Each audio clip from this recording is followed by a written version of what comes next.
A Kafka trap is an argument substitute that attempts to intimidate its target into agreement or silence.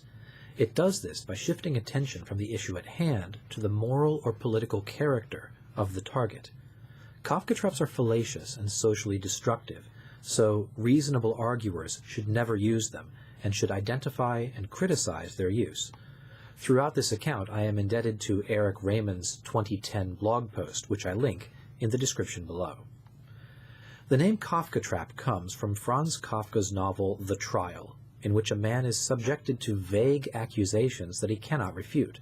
The whole process of accusation is designed to degrade him and break his will to defend himself.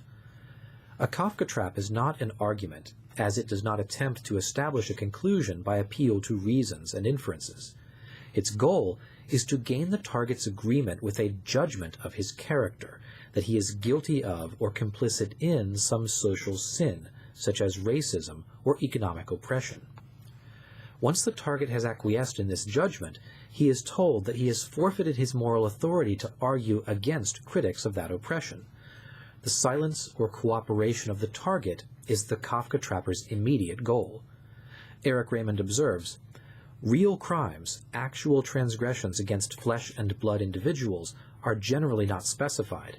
The aim of the Kafka trap is to produce a kind of free-floating guilt in the subject, a conviction of sinfulness that can be manipulated by the operator to make the subject say and do things that are convenient to the operator's personal, political, or religious goals." Let's talk about types of Kafka trap.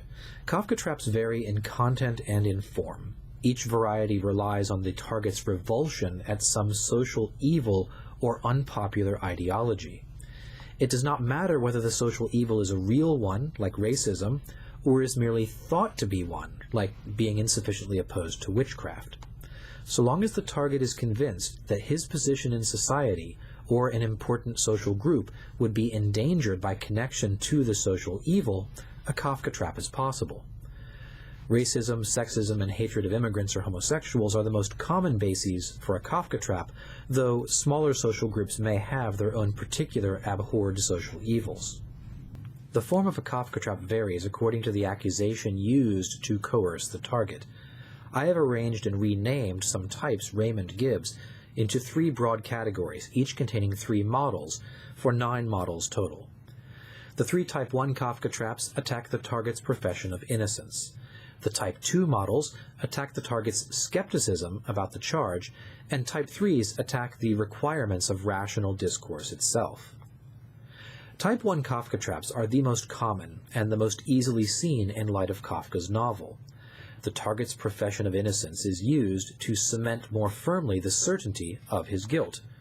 The target is invited to acknowledge and own this guilt by agreeing with the Kafka trapper's indictment.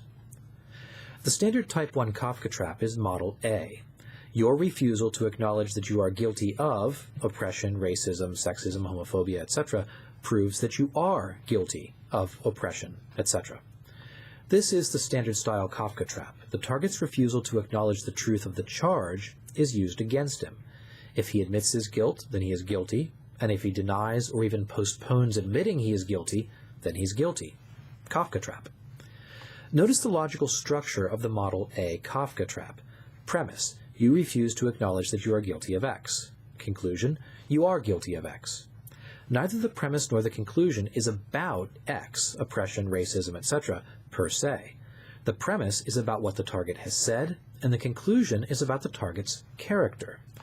In this regard, the Model A Kafka trap resembles the imputation of attitudes based on speech or actions, as when we say, "You laughed at a racist joke, so you are a racist," or "You used a sexist epithet, so you are a sexist." In the Kafka trap, however, the speech involved is the denial of guilt. The target is invited to put "I am not guilty of racism" into the same category of self-implicating speech as the use of a racial slur. The logically required assumed premise is something like, all people, or all people like the target, who refuse to acknowledge their guilt of X are guilty of X. If the target accepts the assumed premise, there is no escape for him. We will discuss strategies for escaping from a Kafka trap in another video. The second Type 1 Kafka trap is Model B.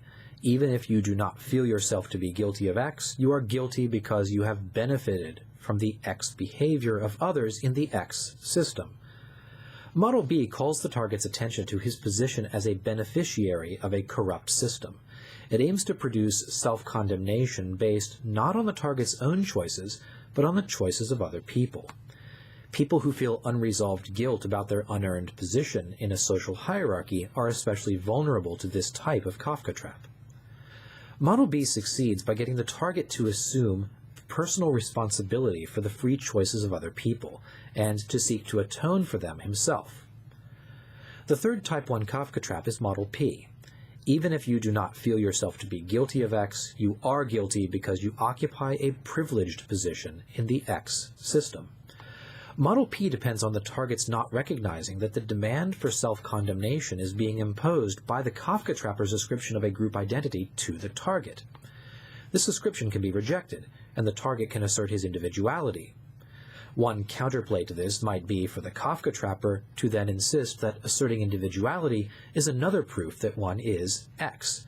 Following this line, we may end up with a Kafkatrap within a Kafkatrap. None of the Type 1 model Kafkatraps specifies any wrongdoing by the target. Instead, they aim to hook on to self-doubt already present in the target's psyche, then inflate it to serve the Kafkatrapper's political objective. Type 2 Kafkatraps attack the target's professed doubt or skepticism about generalized claims of oppression, or about the theoretical grounding of anti-oppression critiques, or about specific anecdotal cases of oppression. Consider Model S1. Your skepticism about this anecdotal account of X proves that you are guilty of or complicit in X. And Model S2. Your denial that this anecdotal account of X indicates a systemic problem proves that you are guilty of X. In Models S1 and S2, your questions in the discourse condemn you. They are different from Type 1 models in that a specific crime against a specific individual is alleged. This is the anecdote. Types S1 and S2 use the target's legitimate revulsion against the details of the anecdote to mask the fact that the target is not personally responsible for the oppression described. The questions of the anecdote's truth in S1 and representativeness in S2 are suppressed. Ignoring these, the target is invited to associate his skepticism with oppression and to abandon it in disgust. The third Type 2 Kafkatrap is Model S3. Your insistence on applying rational skepticism in evaluating assertions of pervasive X proves that you are guilty of X. Model S3 is similar to Model S2, but without the details of a specific event. This is not an attempt to induce guilt so much as a flank maneuver to accompany other forms of Kafkatrap. The goal is to weaken the target's attachment to his skepticism by associating it with the relevant social sin. By insisting that skepticism can only be motivated by an attempt to cover up or minimize actual oppression, the Kafkatrapper protects himself from having his own motives questioned.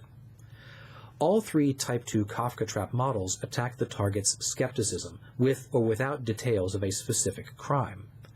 Type 3 Kafkatraps attack various other requirements of rational discourse. Model D attacks the desire for clear and consistent definitions of key terms. Your demand for a definition of X that can be critically evaluated proves that you are guilty of X.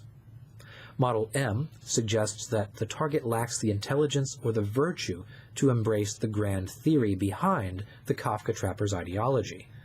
Arguing against anti-X proves that you are either X or do not understand the theory of anti-X. Therefore, you are either morally corrupt or intellectually incompetent. Model M makes a double-barreled allegation, giving the target a choice between being thought evil or being thought stupid. It may be most effective on intellectuals and people who would prefer not to be tagged as ignorant of advanced theory. Finally, the Model T Kafkatrap attacks the character of members of the community defended by the Kafkatrapper who refuse to embrace his ideology. Members of an oppressed group who question any part of the theory of X thereby show that they are not authentic members of the oppressed group. Therefore, their thoughts and arguments should be dismissed as originating from internalized X. Model T attacks the intellectual integrity of the in-group dissenter. on the grounds that identity in the relevant community requires accepting the Kafkatrapper's ideology. The dissenter may or may not be the Kafkatrapper's immediate target. All the Type 3 models have this in common. They undermine some key element of rational discourse in order to scare the target away from discussion and steer him toward unreasoned agreement with the Kafkatrapper. So that's my quick overview of 9 different models of Kafkatrap and what they have in common. I'll talk in a different video about the logical structure of Kafkatraps and about how to escape from them if you find one played on you in conversation. Thanks for watching today. Goodbye.